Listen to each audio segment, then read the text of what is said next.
Isang beses lang naman ito nangyari sa akin mga kapasta. Sa maniwala po kayo o sa hindi, ako rin po nagtataka at halos maging ewan na kakaisip. Jason na lang po ang ipangalan niyo sa akin. Maaga akong bumiyahe noong araw na yon. Mga 7:30 AM, sumakay na ako ng jeep. Dala-dala ko yung laptop ko tsaka backpack.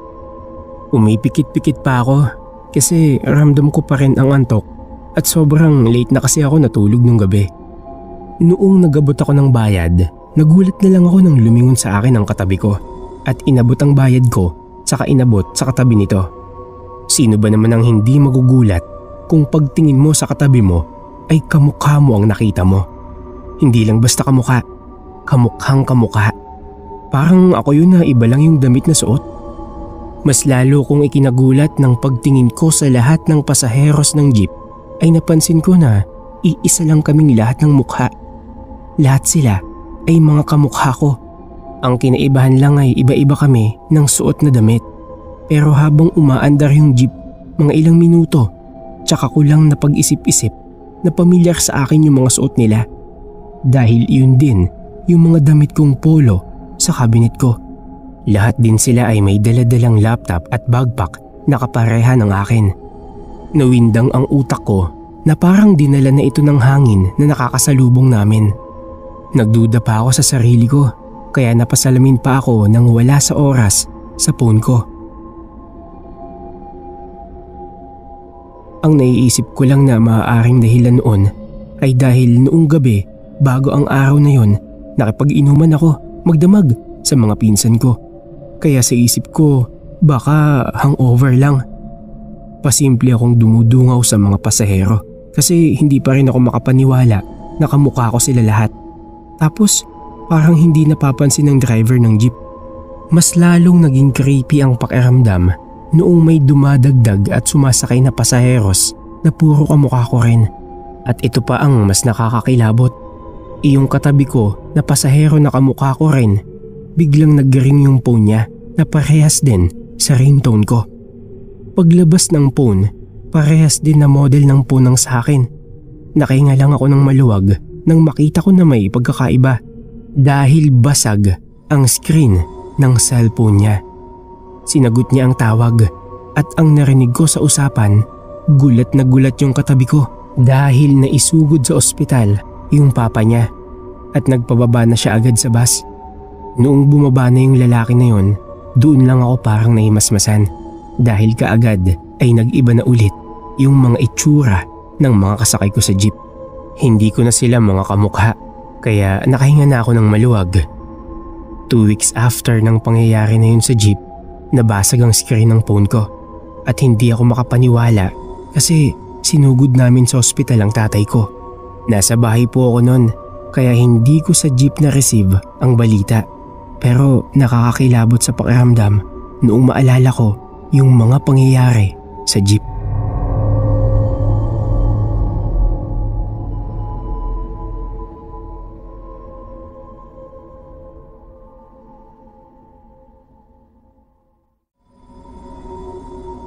Hello po mga kapasta, ako si Benjamin, masugid na tagapakinig ng inyong channel dito sa La Union. Dati nagpapa-shoutout lang ako, ngayon ay ako naman ang magbabahagi ng sarili kong karanasan. Noon ko pa sana ito gustong ibahagi, kaso nalilito po ako kung anong category ba ito, horror ba ito o kung ano, kaya kayo na lang pong bahala kung tatanggapin ninyo. Basta ako ay masaya na nakapagbahagi na. Maraming salamat po. Mga nasa 5 taong gulang pa lang ako nung mangyari ito. Ito talaga yung isa sa memorya mula pagkabata ko na nakaimprenta na sa isip ko. Hindi ko na matandaan yung eksaktong araw at oras nangyari. Pero alam ko, sinama ako ng magulang ko nito sa bayan. Pumunta kami sa bayaran ng kuryente. Kabisado ko na nga yung lugar na yun kasi ako ang palaging kasama basta may bayaran na ng kuryente.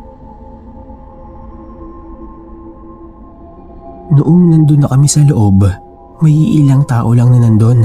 Nakaupo sila, tapos may aircon din. Habang naghihintay po kami sa loob, hindi ako masita ni mama kasi ang ingay ko. Kumakanta ako ng ABC, Tapos bigla akong sisigaw. Tapos ay kukulitin ko na nun si mama na bilhin ako ng ice cream. Si mama pasimple akong kuurutin. Sabay bulong na, "Hay nako, sana hindi na lang pala kita sinama." hiyang-hiya na nga raw si mama nun at ilang ulit na nagsusorry sa mga tao sa loob. Tapos noong si mama na yung magbabayad, pinaupo niya muna ako saglit sa waiting line. Nanahimik na ako nun kasi sinabi ni mama na bibilihan niya na raw ako pagkatapos saglit na lang daw. Tapos may narinig akong pumusitsit sa akin. Tumingin naman ako. Hindi ko na masyadong matandaan ang detalye pero matangkad siya.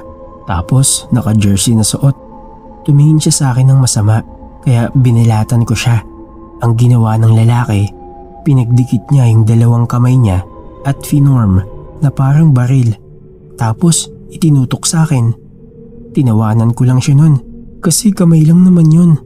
Ginaya ko pa nga ang lalaki at tinutok sa kanya at nagkunwari na binaril ko siya.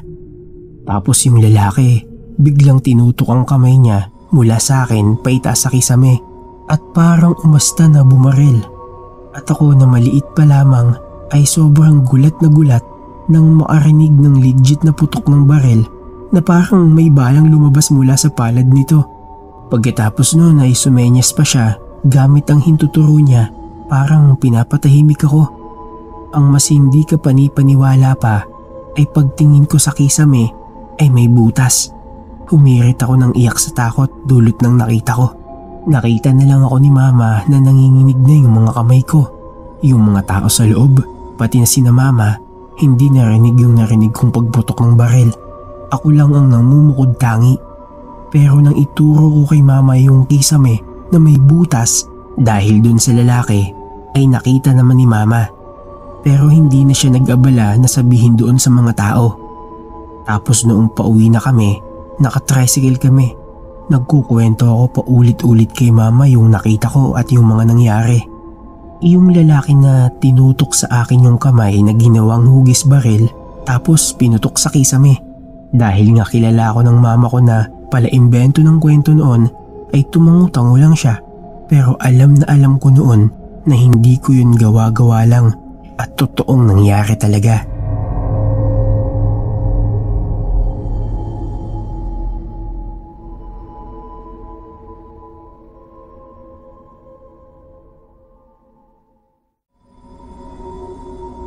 Magandang araw, Kapasta. Pakitago na lang ako sa pangalang Julius. Sinasabi ko po sa inyo, ito na siguro ang pinaka-confusing at nakakatakot na experience ko sa buong buhay ko. Hindi ko na po papahabain pa at sisimulan ko na rin agad ang kwento. Nagsimula ito noong araw na pinagsabihan ako ng papa ko. Pinapagalitan niya ako kasi 25 years old na daw ako. Ano raw bang plano ko sa buhay? Kasi nakakahiyaman pong sabihin, sa edad na yun ay nasa poder pa rin po ako ng magulang ko noon. Sinabi ko naman na may a-applyan ako. Tapos inalok sa akin ng papa ko na ililipat niya sa pangalan ko yung mga bukiri namin at pag-isipan ko raw na palaguin at ituloy yung nasimulan niya. Bagay na hindi ko naman gusto. Wala sa interes ko ang magbukid. Nang gabi na yon, napanaginipan ko si Papa. Napanaginipan ko yung pag-uusap namin patungkol sa bukid na ako na raw ang mamamahala. Pero dun sa panaginip ko, nagalit ng sobra si Papa nang sabihin ko na wala sa interes ko ang pagbubukid. Sa sobrang galit ni Papa, sumakit ang dibdib niya na parang inatake siya sa puso. Pero sa totoong buhay, wala pong sakit sa puso ang papa ko. Healthy na healthy pa rin siya sa edad na 65 years old. Pagising ko, hindi ko na malaya na sobra na pala ang pag-iyak ko. Paglabas ko ng kwarto, nagulat ako kasi maraming tao sa labas. May damara na nakatayo at ang nagpagulantang ng isip ko nang makita ko ang papa ko na nakahiga sa ataol. Humagulhol talaga ako ng pag-iyak sa harap ng maraming tao, sa harap ng mga kamag-anak at kapitbahay namin na nakiramay. Hindi ko maintindihan paanong nangyari na namatay si Papa. Magkausap pa kami kahapon lang. Aware din ako na napanaginipan ko si Papa. Pero hindi ko matanggap nang sabihin ng pamilya ko na 4 na araw nang nakaburol si Papa. Nagtaka din sila kung bakit parang hindi ko alam. Nagtataka din ako kasi kausap ko lang si Papa at aware ako na panaginip lang yung atake niya sa puso. Gulong-gulo talaga ang isip ko ng mga oras na yun. Lalong hindi ko rin matanggap nang sabihin nilang ililibing ni si Papa kinabukasan. Parang cube na hindi nagtutugma-tugma yung mga nangyayari. Kasi nang tanungin ko sila kung ano ang ikinamatay, sabi sakit daw sa puso. Samantalang wala namang ganong sakit si Papa. Naggulong ako sa kwarto ko. Hindi ko talaga matanggap kasi biglaan. Literal na biglaan. Natulog lang ako. Wala na si Papa. Ang alam ko, nakatulog ako sa kakaiyak. Paggising ko kinabukasan, hindi pa ako handa na ilibing si Papa.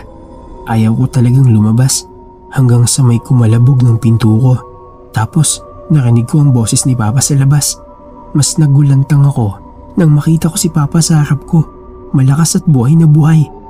Nagalit pa nga si Papa nang sabihin kong patay na siya at ililibing na. Gusto ko daw sigurong patayin na siya ng maaga. Litong-lito na talaga ako sa nangyayari nung araw na yon. Parang hindi ko na pinagkakatiwalaan yung memorya ko. Kasi ang alam ko hindi naman panaginip yung nangyari kahapon lang.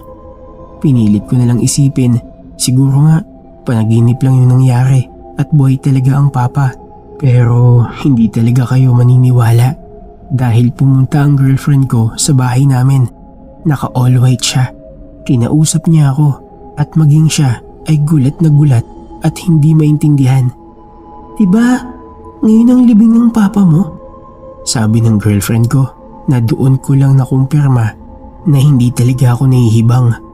Totoong nangyari yung kahapon at hindi lang panaginip. Maski siya ay gulat na gulat nang malaman na lahat ng pamilya ko pati mga kapitbahay, wala ni isa sa kanila ang nakakaalala ng mga nangyari. Hanggang ngayon po, malakas pa rin ang Papa ko. Siyempre masaya ako. Pero hanggang ngayon, hindi ko maintindihan yung mga nangyari sa akin.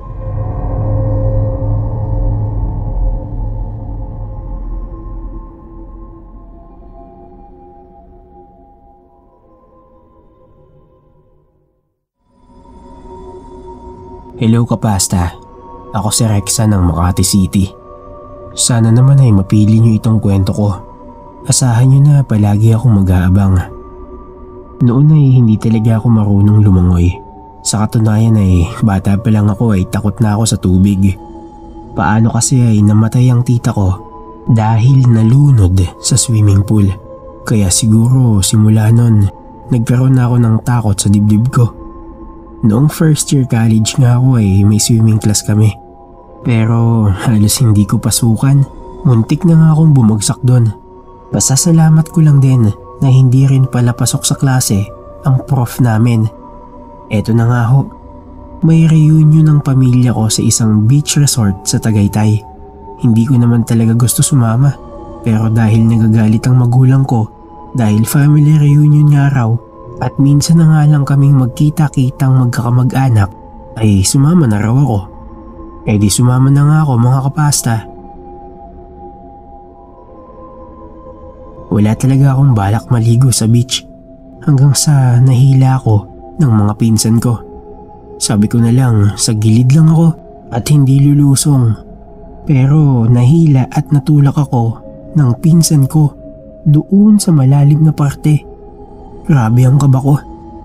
Nang pumailalim na ako sa ilalim at pilit na kumawag, pero ilang segundo lang din napahinto ako kasi napansin ko na parang nakakahinga ako sa ilalim ng tubig. Parang normal na hangin yung nahihinga ko. Hindi ako napapasukan ng tubig sa ilong at hindi ako nalunod. Pero akala ng mga pinsan ko nalunod na ako kaya may humila na sa akin paitaas. Pero nagulat sila nang ako pa mismo ang lumusong sa mas malalim na parte. Ang saya-saya ko noon kasi parang isda ako na komportable sa ilalim ng tubig. Doon na nga rin ako natutong lumangoy. Hindi ko na nga namalayan na napapalayo na pala ako sa kanila Kaya bumalik ako at lahat sila gulat na gulat sa akin. Ayaw pa nga ako maniwala nung sabihin kong nakakahinga ako sa ilalim ng tubig. Pero namangha sila noong lampas 15 minutes na akong nasa ilalim. Kahit pa siguro 1 oras o doon na ako matulog, kaya ko doon na magtagal. Akala ko talaga nakadiscover na talaga ako ng skills ko. Pero naulit-ulit yung outing namin magpapamilya. Pero sa ibang resort naman.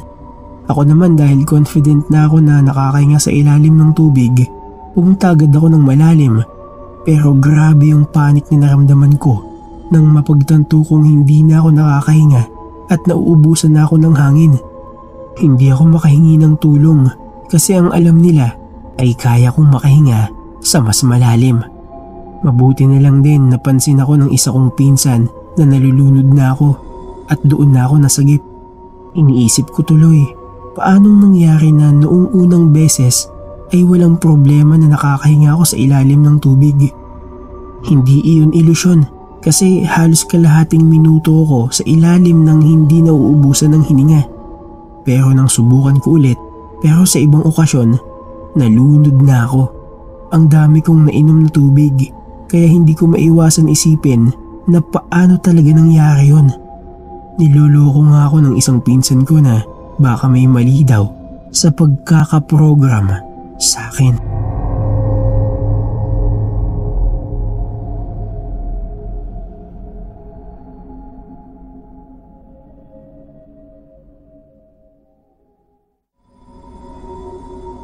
Hello sa mga kapasta natin dyan na nanonood o nakikinig sa mga oras na to. Pwede nyo akong tawaging L, short for alias. Hindi ako sigurado kung may maniniwala sa inyo nitong ibabahagi ko.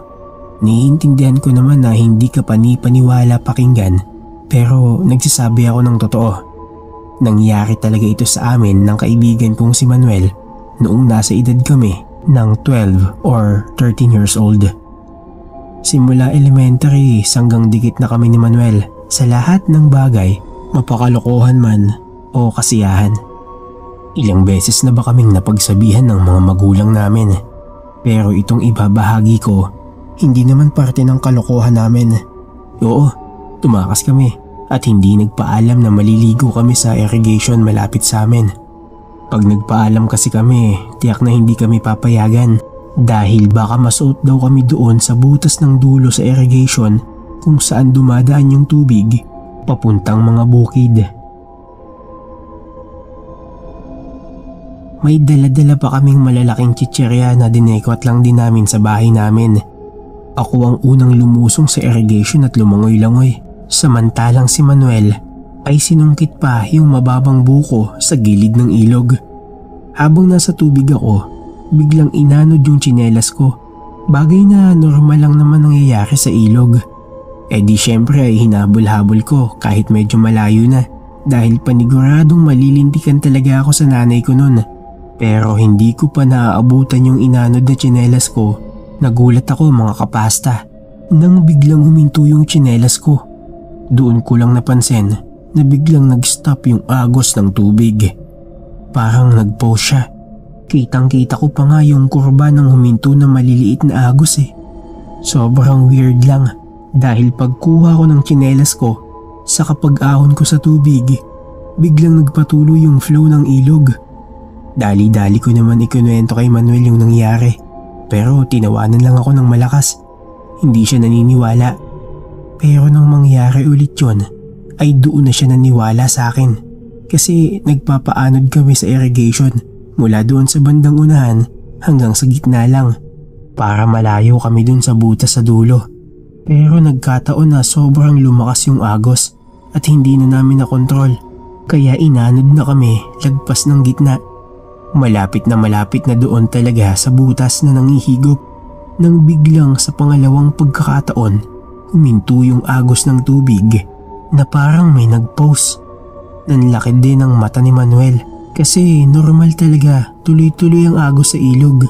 Hindi siya humihinto, pero yung pagkahinto niya, makikita talaga yung parang maliliit na alon. Nang makaahon na kami, ay nagulat ulit kami nang nagtuloy ulit sa pag-agos yung ilog. Pagka-uwi namin, Matik na nasermonan kami ng kanya-kanya naming nanay. Ayaw pa maniwala nang ikwento namin yung nangyari sa amin. Kami lang ni Manuel ang nakakaalam ng totoong nangyari sa amin. Matagal ko na rin hindi nakikita si Manuel kasi huling balita ko, lumuwas ito pa Maynila. Sana ay mapakinggan niya itong kwento na to.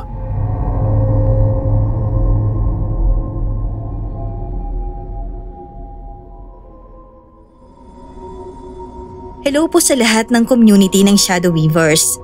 Eraisa po ang pangalan ko at nais kong i-share sa inyo yung isa sa hindi namin maipaliwanag na karanasan namin noong nasa itaas kami ng bundok.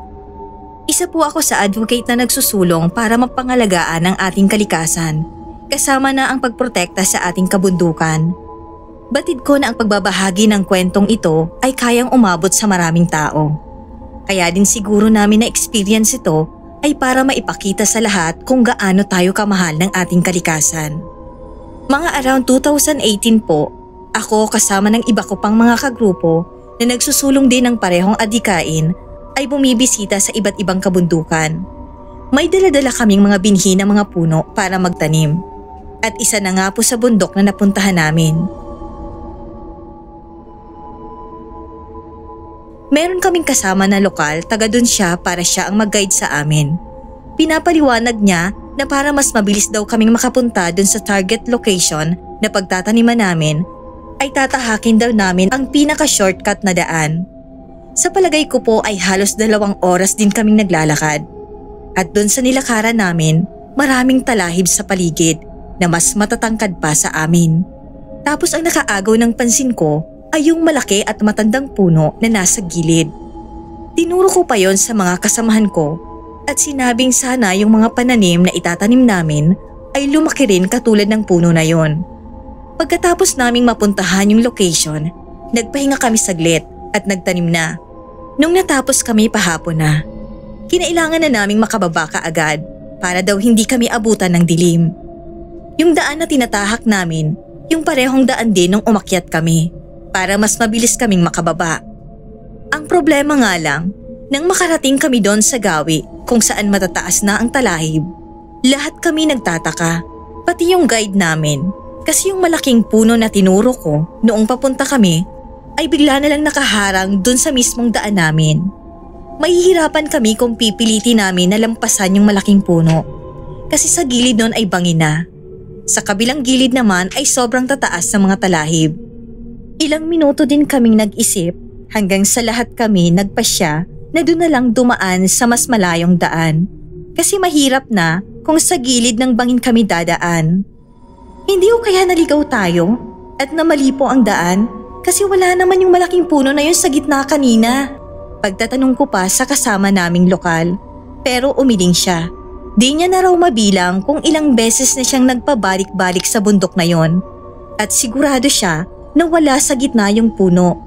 At ako naman, natatandaan ko talaga yung daan at yung malaking puno na yon. Bigla na lang talagang nalipat ang pwesto ng puno na hindi namin alam kung paano nangyari. Ginabi na nga po kami at lahat kami ligtas na nakababa. Binati kami ng mga lokal at sinabing mabuti naman daw ay doon kami dumaan sa mas malayong daan kasi may nagsunog pala ng bundok doon sa gawi ng dinaanan namin. At kung nagpatuloy pala kami na doon dumaan, ay kakainin kami ng malaking apoy. Kasi mabilis daw gumapang ang apoy. Napatingin tuloy kami sa bundok at totoo nga, tanaw namin ang sunog.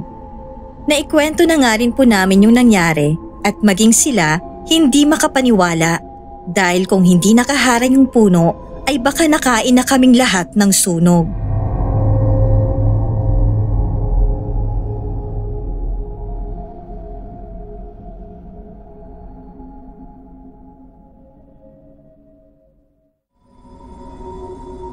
Patago na lang po ako sa pangalang Lucia. Hindi ko nga po alam kung paano ko maipapaliwanag itong experience ko o kung may makakaintindi ba. Pero maniniwala ho ba kayo kung sasabihin ko na sa buong buhay ko, 2 beses na po akong nakaranas ng tinatawag na quantum immortality. Umpisahan po natin sa pinakaunang experience ko. November pa lang noon, Namimili na ako sa Divisoria ng mga paninda para sa tindahan namin. Namili ako ng mga Christmas decor tsaka panregalo na patok ibenta. Habang naglalakad ako, bit-bit yung mga dala ko, bigla na lang akong tinutukan ng kutsilyo ng lalaki. Gulat na gulat ako, parang napigil ko pa yung hininga ko. Kasi first time mangyari sa akin yon na may magtatangka sa buhay ko. Ibigay ko raw sa kanya yung wallet at cellphone ko at wag na wag daw akong sisigaw. Sa takot at taranta ko, imbis na ibigay ko na yung wallet at saka cellphone, sumigaw talaga ako ng tulong. Nakita ko po talaga na nainis yung holdupper at parang nag-slow mo sa isip ko na sasaksakin niya na talaga ako at idiniin niya talaga sa tagiliran ko. Ang mas nakakagulat, wala po akong naramdaman na may kutsilyong bumaon sa tagiliran ko. Tiningnan ko pero parang bigla na lang nawala yung kutsilyo. Nakita ko na pati yung holdupper gulat sa nangyari. Nagpanik din siya at agad na tumakbo. Hindi po ako makapaniwala kaya kinapaka ko pa yung tagiliran ko kung wala ba talaga akong saksak. Tiningnan ko rin yung lapag kasi baka nahulog lang yung kutsilyo. Pero nawala na parang bula yung ipansasaksak sa akin. May ilang lumapit sa akin at tinanong kung okay lang daw ba ako. Nakahinga din sila ng maluwag nang makitang wala akong saksak. Pinayuhan din nila ako na magdobli ingat at huwag magsuot ng mga alahas kapag mamimili doon. Siyempre feeling grateful ako na nakaligtas ako at nangyari sa akin yon. Ang nasa isip ko himala yun. Until nag-search ako sa internet patungkol doon sa nangyari sa akin at nabasa ko na posibleng ang nangyari sa akin ay tinatawag na quantum immortality kung saan daw buhay ako sa reality ko pero sa ibang universe daw ay totoong nasaksak ako. Kumbaga yung physical reality natin at ibang mga universe o mundo ay nangyayari sa parehong oras lang. At akala ko yun na ang una't huling mararanasan ko yun. Hanggang sa kamakailan lang po, nagdadrive ako ng tricycle, mabagal lang naman ang takbo pero may kasalubong ako na van na parang nawala ng control yung driver kasi sa akin pa diretso. Sasalpok na yung tricycle doon sa van pero bago pa po mangyari yon ay bigla na lang naglaho o nawala ng walang paliwanag yung van sa harap ko po mismo at may nakamotorsiklo na nakakita ng buong pangyayari. Huminto siya sa gilid at napamura. Ano daw yung nakita niya? Umiling din ako kasi lito pa ako at kinakabahan ng mga oras na yon. Ngayon po, isa po sa dahilan kung bakit nagbahagi po ako ng experience ko ay gusto ko pong malaman kung may naka-experience na rin po ng parehas ng experience ko. Sana po ay maibahagi niyo din po ito.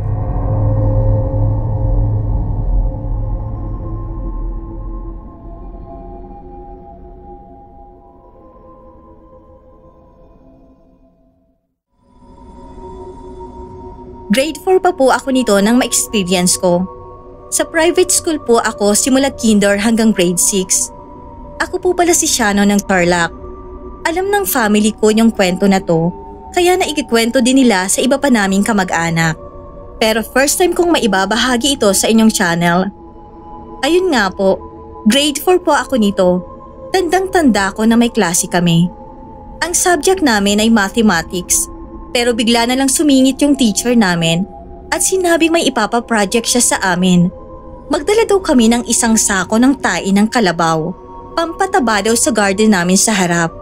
Ang makakapagdala daw ay may malaking extra plus points.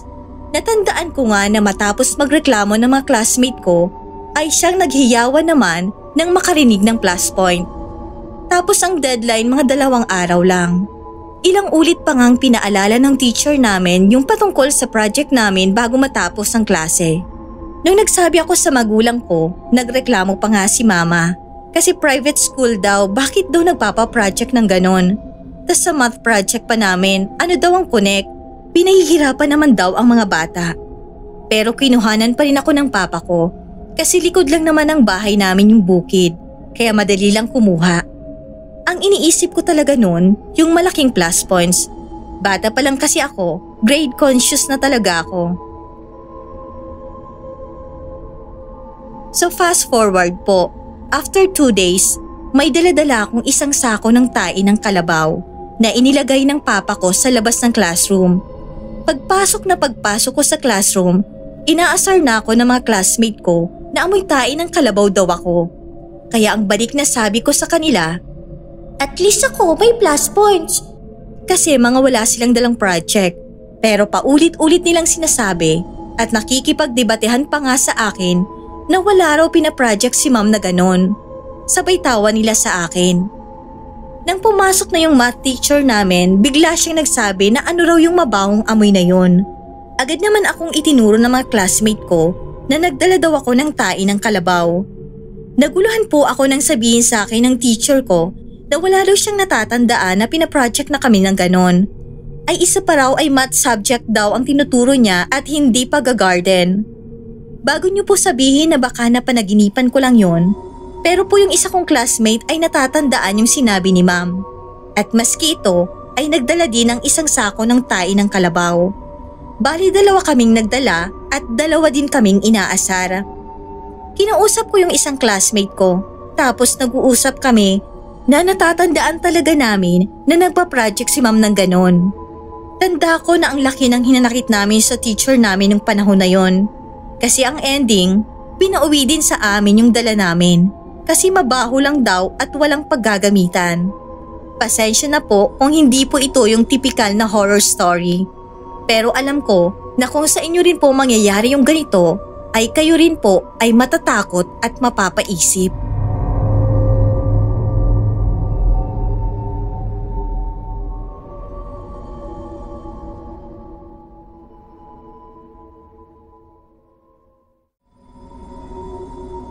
Maulang hapon po sa ating lahat.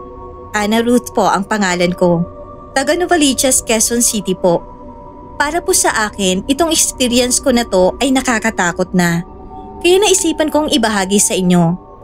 4 na buwan kong naranasan na makapag-bed spacer kasi di ko afford yung renta. Sabi ko kapag may ipon na ako, saka ko lilipat ng mas maayos kasi hindi rin ako sanay na may ibang kasama. Hindi ko naman kilala yung mga magiging kasama ko sa kwarto. Baka mamaya malilikot pala ang kamay. Double deck yung mga kama at 8 kaming bed spacer sa isang room. Ang pinakaayoko lang sa lugar na yon ay bigla na lang mangingialam yung ka-roommate mo. Pang 3 buwan ko na doon nang mangyari to. May kanta na nag-stuck sa isip ko kahit hindi ko naman maintindihan kung saan ko narinig.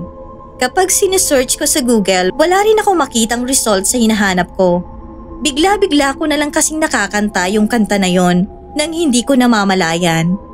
Nakakanta ko habang naliligo, habang nagtitiklop, habang naglilinis.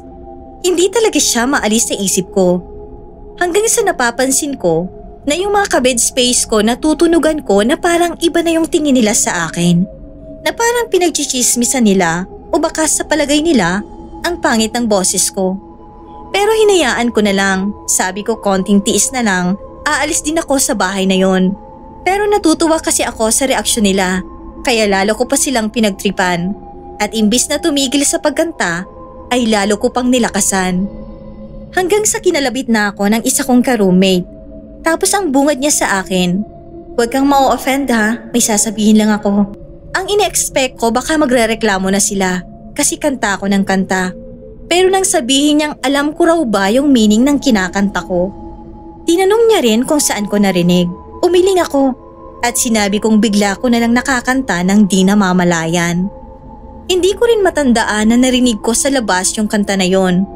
Nagbiro na lang ako na baka imbento lang ng isip ko. Doon niya sinabi na wag ko na raw kantahin yung kanta na kinakanta ko.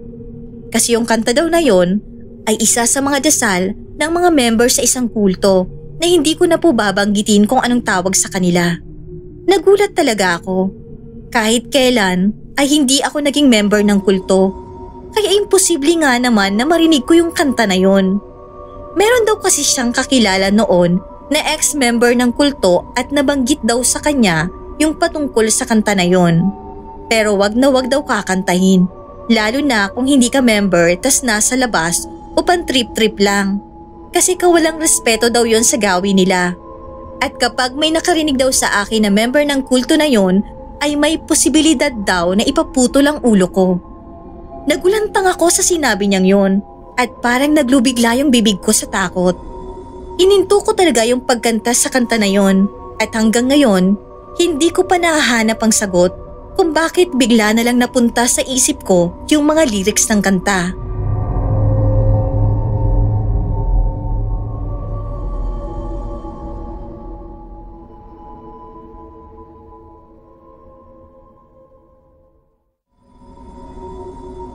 Hello po sa inyo mga kapasta.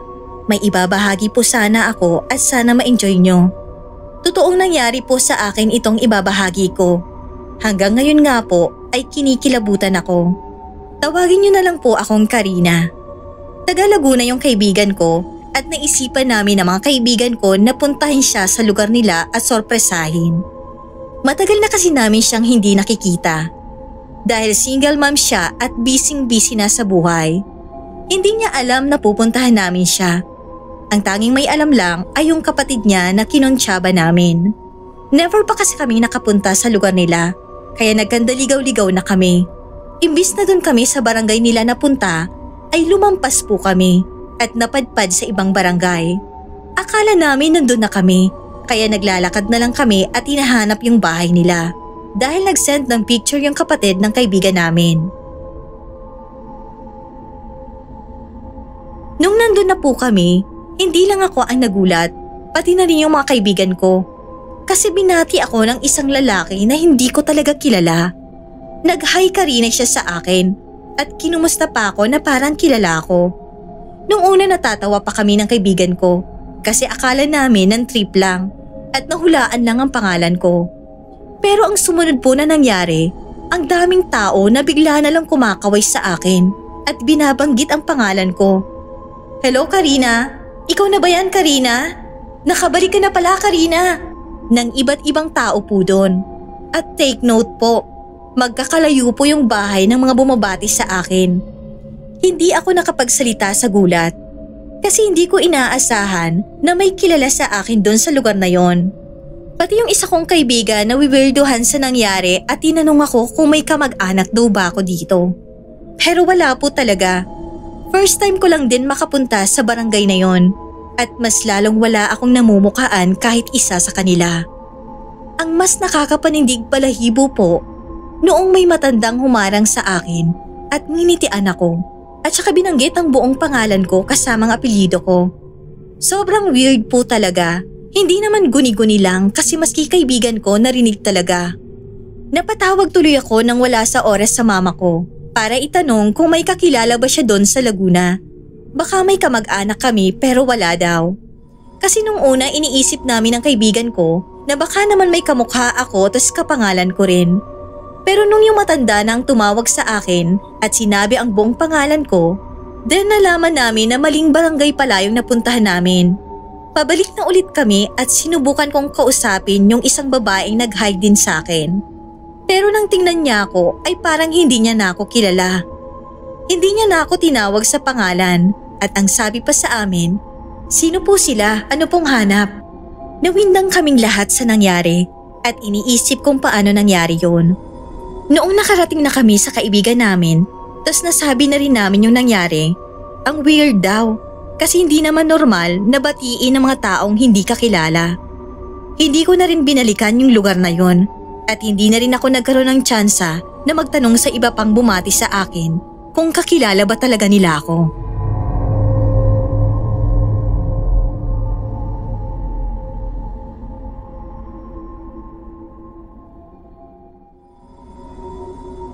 Si Joel po ito mga kapasta ng Nueva Vizcaya. At ito pong experience na maibabahagi ko ay hindi ko talaga alam kung paano maipapaliwanag. Nagkaroon ng salo-salo sa bahay namin dahil pinagdiwang namin ang 88 kaarawan ng nanay ko. Dumalo ang karamihan sa mga kamag-anak namin na galing pang Maynila, kaya naging masaya talaga ang lahat. Sa kalagitnaan ng pagdiriwang, nakaamoy talaga ako ng parang may sumisingaw na gasol na sinundan pa ng amoy na pagkasunog. Ang lakas ng amoy, nangingibabaw talaga sa buong bahay. Naalarma ako agad dahil nga marami kami sa bahay. Nag-alala ako na baka ang masayang pagdiriwang ay mauwi lang sa trahedya. Kaya nagtanong-tanong ako kung naaamoy ba nila yung naamoy ko. Umiiling sila at sinubukan nilang hanapin yung amoy na sinasabi ko, pero wala daw talaga. Puro pagkain lang ang naaamoy nila. Wala naman daw amoy gaas o sunog. Kaya ako na mismo ang nag-check ng gasol. Pati mga extension sa buong bahay, tiningnan ko. Wala talaga.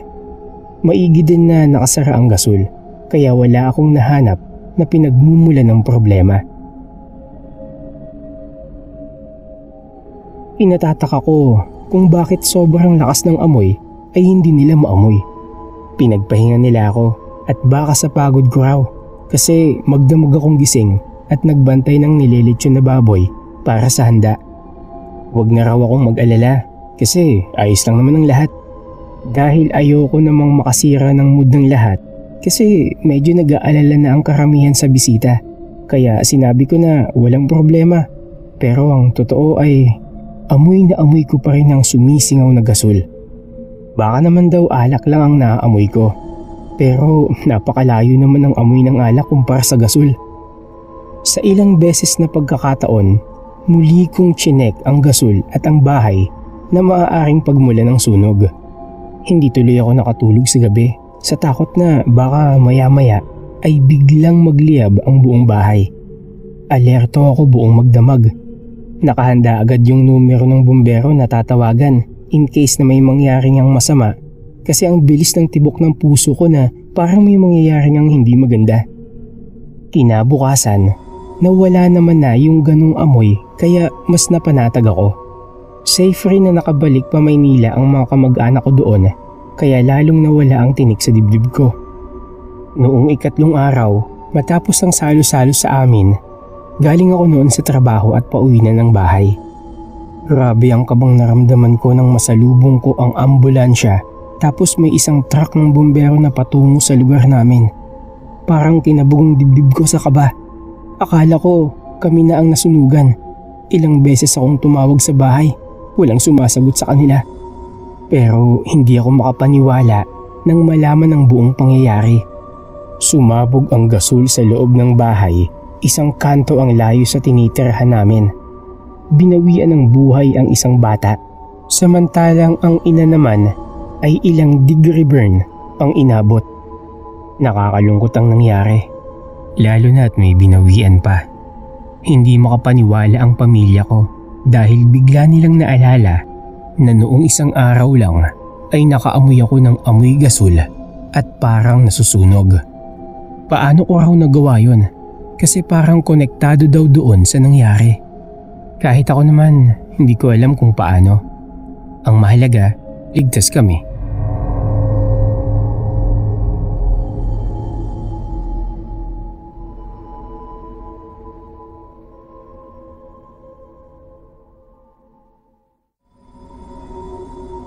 Hello Kapasta, ako si Tenorio, taga dito sa Binangonan na Rizal. Sana mapagbigyan niyo akong maibahagi ito sa inyong channel. Sobrang tagal na nito nang mangyari at hindi ko pa rin makalimutan. Meron akong nakababatang kapatid na babae, si Lucky. Pero kabaliktaran ng pangalan niya dahil ang dulot niya sa buhay ko ay puro ko kamalasan. Pakiramdam ko siya talaga ang dahilan kung bakit maraming masasamang nangyari sa buhay ko. Nakapangasawa ako ng taga Cebu. Nang iuwi ko siya sa amin, bala ko na siyang ipakilala at agad na pakasalan. Noong araw na yon, wala ni isa sa amin kahit ang asawa ko ang nakakaalam na buntis pala siya. Nang ipakilala ko ang asawa ko sa mga magulang ko, nandun din si Lucky. 10 years old pa lang siya nun. Pero tinuro niya yung tiyan ng asawa ko at sinabing buntis ito. Nagulat kaming lahat kasi impis na impis pa talaga ang tiyan ng asawa ko. Wala din namang nararamdaman pa na simptomas ang asawa ko na buntis siya. Kaya unang reaksyon namin kay Lucky ay ang tumawa. Tumawa din ang magulang ko at mukhang hindi na raw kasi makapagantay ang kapatid kong si Lucky na maging tita. Pero ilang araw lang, doon nakaramdam ng pagkahilo at pagsusuka ang asawa ko at nakumpirma na nga namin sa pamamagitan ng pregnancy test na buntis nga ang asawa ko. Noong una namangha pa kami kay Lucky, pinaniwalaan namin na may anghel na bumisita sa panaginip ng kapatid ko at sinabi ang magandang balita. Pero nang sumunod na bisita namin sa bahay, 3 months nang buntis ang asawa ko. Tuwang-tuwa sila kasi sa wakas magkakaapo na sila. Pero nang makita ni Lucky ang tiyan ng asawa ko, tinuro niya ulit ito at nagulat kami nang sabihin niya ang eksaktong petsa kung kailan ipapanganak ang baby. Siyempre walang naniwala sa amin kasi ang petsa na sinabi niya ay ika-6 na buwan pa lang. Premature pa ang baby. Ang lalong nagpainis sa akin nang sabihin niyang mamatay ang anak namin pagkapanganak. Bagay na pinagsawalang bahala namin. Pero ang asawa ko masyadong na-stress sa sinabi ng kapatid ko. Baka raw magkatotoo kasi nagkatotoo yung unang sinabi ni Lucky. Paliwanag ko naman na nagkataon lang yun. Bata lamang si Lucky at wala siyang kakayahan na makapagsabi kung mabubuhay o hindi ang magiging anak namin. Wala namang naging problema, wala ring komplikasyon na nangyari. Regular din kaming nakakapagpa-check up at healthy ang baby at mahigpit ang kapit. Pero nung dumating ang eksaktong petsa na sinabi ni Lucky, ay nanakit ng sobra ang tiyan ng asawa ko. Pinunta ko agad siya sa ospital at sinabi na magkakaroon daw ng emergency delivery. Hindi rin alam ng mga doktor kung bakit maagang lumabas ang bata. Kasi healthy naman ito at walang nakitang problema. Nagluksa kami ng asawa ko nang lumabas ang baby namin na walang buhay. Walang maririnig na iyak, nangingitim na at walang buhay. Sobrang naapektuhan ng asawa ko. Sinisisi niya ang kapatid kong si Lucky. Malas daw ito sa buhay namin. Nagsimula na doon magkaroon ng lamat ang pagsasama namin ng asawa ko at tuluyang nauwi sa hiwalayan. Sinisi ko rin ang kapatid ko sa nangyari. Ang dami kong masasakit na salita na sinabi sa kanya. Nalabis ko namang pinagsisihan nang sabihin sa akin ng kapatid ko na huwag na raw akong mag-alala kasi malapit na raw siyang mawala at pag nawala daw siya ay doon na raw babalik ang swerte namin. Bagay na muling nagkatotoo. Binawian ng buhay si Lucky 1 araw lang nang magkalagnat ito ng malala. Nagdalamhati ang buong pamilya sa pagkawala nito at hindi pa rin matanggal sa isip ko kung paano nalalaman ng kapatid ko ang mangyayari pa lamang. Siguro mas masakit para sa kanya na malaman iyon bago pa mangyari.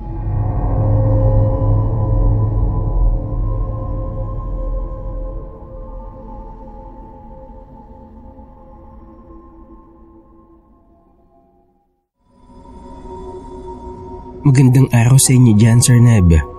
Saglit na babati lang ako sa mga kababayan ko na taga dito sa Isabela. Itago niyo na lang po ako sa pangalang Rohenyo.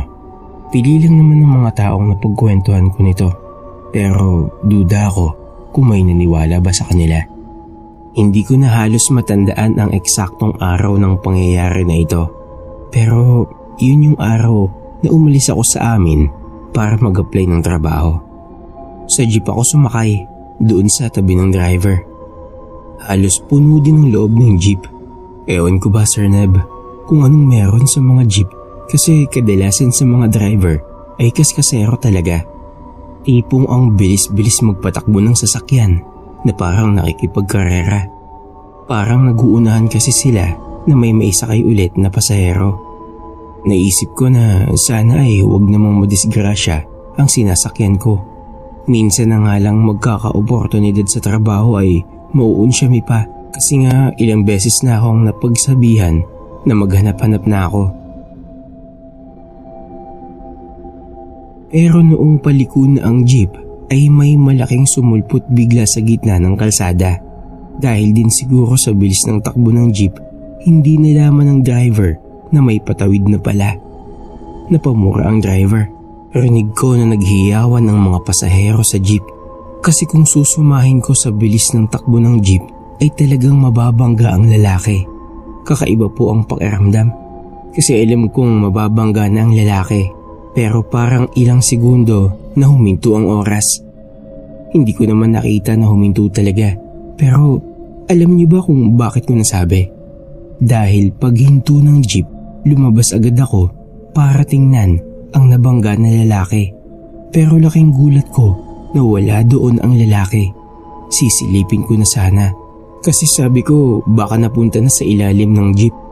Pero nakita ko na nasa kabilang sidewalk na ang lalaki na kanina ay mababangga na sana. Normal itong naglalakad. Gulong-gulo ang utak ko. Ang narinig ko na lang ay ang boses ng driver na tinatanong kung doon na ba ako bababa. Pero syempre hindi pa. Ang sobrang pinagtataka ko ay parang wala man lang reaksyon ng driver sa nangyari. Pati yung mga pasahero sa loob. Dahil nagpatuloy lang ulit ang driver sa pagmamaneho, kaya kinulit ko na ang driver. Ang sabi ko, "Manong, nakita niyo po ba yon? May nabangga kayo pero biglang nawala." Kumunot ang noon ng driver at sinabihan pa ako ng adik. Baka nakainom daw ako. Lumingon din ako sa mga pasahero sa likod at nakita ko na may ilang tumawa. Parang totaling nakalimutan na nila na muntikan na kaming madisgrasya. Samantalang noong mababangga na namin ng lalaki ay may mga napamura pa nga at pinadahan-dahan pa nga nila ang driver. Marami talagang nainis pero ilang segundo lang nag-iba ang mood sa loob ng sasakyan. Hindi talaga ako mapakali at bago makababa sa jeep ay muli pa akong nagtanong sa driver kung hindi ba talaga nila nakita yung lalaki na muntik ng mabangga. Hindi na ako pinansin ng driver at umalis na ito nang ibaba ako. Sa kakaisip ko, pumalpak ako sa interview sa trabaho kasi hindi maalis sa isip ko ang nangyari. Halos mabaliw na ako noon sa kakaisip ng posibleng paliwanag sa naranasan ko. Pero hanggang ngayon ay wala akong mahanap na sagot.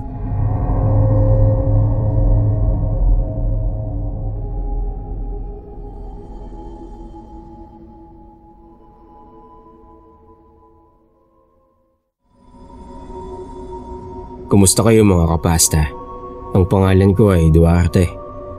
Experience ko ito noong nakatira pa ako sa Caloocan. Bata pa lang ako nito, kaya baka hindi kayo maniwala. Hilig ko talagang takasan noon ng mga magulang ko at makipaglaro sa mga ibang bata. Binawalan na kasi sana ako at may mga nangunguha na raw ng mga bata doon sa gawin namin. Sa katunayan nga ay ilang poster na yung nakapaskil sa mga dingding yung itsura ng mga batang nawawala. Akala ko naman ay panakot lang ng mga magulang. Kaya tuloy, pag nakakakita kami ng puting van, imbis na tumakbo na kami palayo, ako at ang mga kaibigan ko ay lalapit pa sa puting van, sasayaw, tsaka tatakbo. At dumating din ang isang araw na nasampulan kami dahil sa mga katigasan ng ulo namin. Lumayo kami sa bahay namin. Plano namin na kantahan yung mga sasakyan na dadaan. Kahit na buwan ng Nobyembre pa lang, malayo pa ang Pasko. May puting van na huminto sa amin. Bibigyan daw kami ng 500. Basta buuhin namin ang kanta. Di tuwang-tuwa naman kami. Kasi habang kumakanta ay inabot na sa amin ang pera. Biglang bumukas yung pinto ng van. Saka binala kaming ipasok sa loob. Ako kasi ang nasa unahan. Kaya ako talaga ang unang maipapasok. Ang hanip ng mga kaibigan ko nang makitang binuksan ng van, tumakbo agad sila. Ako lang yung nabitbit ng lalaki. Nagpupumiglas pa ako at alam ko na kasi ang mangyayari. Siguradong ibebenta nila ang lamang loob ko. Sa lakas nila syempre na itulak nila ako agad sa loob. Pero hindi ko alam kung paano yun nangyari. Kasi pagtulak sa akin sa loob, imbis na humiyaw ako sa iyak, napansin ko na parang nag-fade ang katawan ko. Ilang segundo lang ako sa loob ng sasakyan at nakita ko na ang sarili ko na nakabalik doon sa kalsada bago ako madukot. Nanlaki pa ang mata ko. Paano yun nangyari? Alam ko na ipasok na nila ako sa loob ng sasakyan. Pero ilang segundo ay nandun na ulit ako. Natanaw ko yung van. Tapos yung lalaki dumungaw sa bintana. At nakita ako na himalang nandoon sa labas. Alam ko na pati siya nagulat sa nangyari. Pero syempre, hindi ko na alam yung opinion niya patungkol doon at tumakbo na ako agad. Nakita ko yung mga kaibigan ko na sumasalubong sa akin. Paano daw ako nakatakas? Yung isang kaibigan ko, nakita niya daw na bigla akong sumulpot sa kalsada. Kasi nga nagtago yung isang kaibigan ko. Syempre noong oras na yon, takot na takot talaga ako. Pero hindi ko maiwasang mamangha. May tumulong ba sa akin? O kung ano man? Ayon sa magulang ko, baka tinulungan daw ako ng guardian angel ko. Ayon naman sa ibang napagsabihan ko, baka naman daw nakapag-teleport ako nang hindi ko namamalayan. Kahit ano pa man ang dahilan, maswerte pa rin ako sa nangyari. Kasi wala namang mag-aakala na makakaligtas ako sa pamamagitan ng hindi mapaliwanag na pangyayari.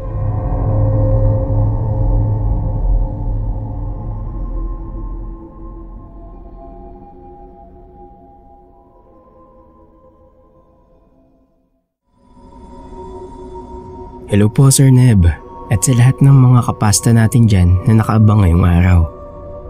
May matagal na po akong gustong i-share na experience. Hindi ko lang alam kung mako-consider po ba itong nakakatakot. Pero sinisigurado ko na mawiwindang din ang utak nyo. Kasi ako, oo, pati na rin yung mga magulang ko. Tawagin nyo na lang akong Yogo. 13 years old ako neto, at itong panahon na ito, gustong gusto ko sumali sa basketball team sa school namin. Pero nare-reject nila ako kasi sobrang payat talaga ng katawan ko. Tapos maliit pa ako. May mas matatangkad pa nga na mas mababa ang edad sa akin. Hindi daw ako makakasabay sa ibang manlalaro. Kaya ganun na lamang yung inis na nararamdaman ko. Siguro ay dahil na rin sa health issue ko kasi madali akong hingalin noon. Pinasubok pa rin naman nila ako. Pero sa tingin ko, kinabahan lang ako, kaya hindi ko nagalingan. Umiyak pa nga ako sa mama ko pagka uwi ko ng bahay. Ang sabi ni mama, puntahan niya raw sa school. Pero ako na nagsabi kay mama na huwag na. Kasi alam kong pagtatawanan lang ako kapag nalaman pa nilang nagsumbong ako sa mga magulang ko.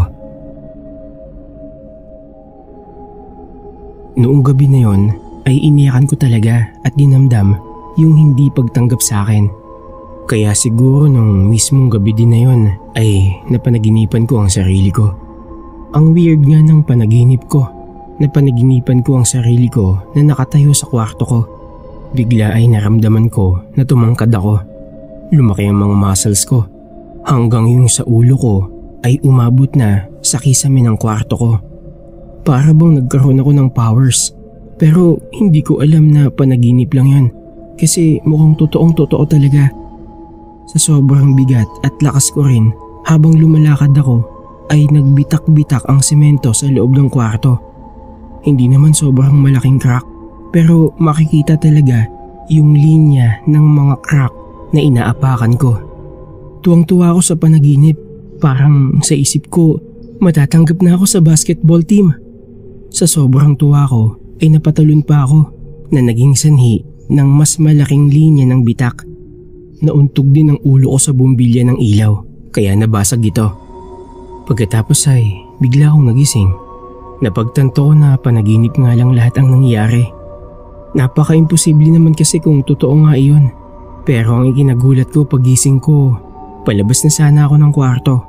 Pero nakita ko na puro may crack yung sahig na semento ng kwarto ko. Ganun na ganun sa bitak na nakita ko sa panaginip ko. Paano nangyari yun? Ganun pa rin naman ang katawan ko. Walang pinagbago. Pero kinataka ko na ang daming bitak sa sahig. Pati magulang ko muntik nang magalit sa akin. Ano daw ba ang ginawa ko? Pati yung bumbilya ko basag na sa ibaba. Nang ikwento ko sa kanila patungkol sa napanaginipan ko, ay hindi rin sila makapaniwala. Wala namang nangyaring lindol nung araw na yon. Kaya imposible yun. At ang tanging nasa isip ko lang ay yung nasa panaginip ko. Pinaayos din agad ng magulang ko ang sahig ko. At iyon talaga ang hindi ko malilimutan na karanasan ko noong bata pa ako.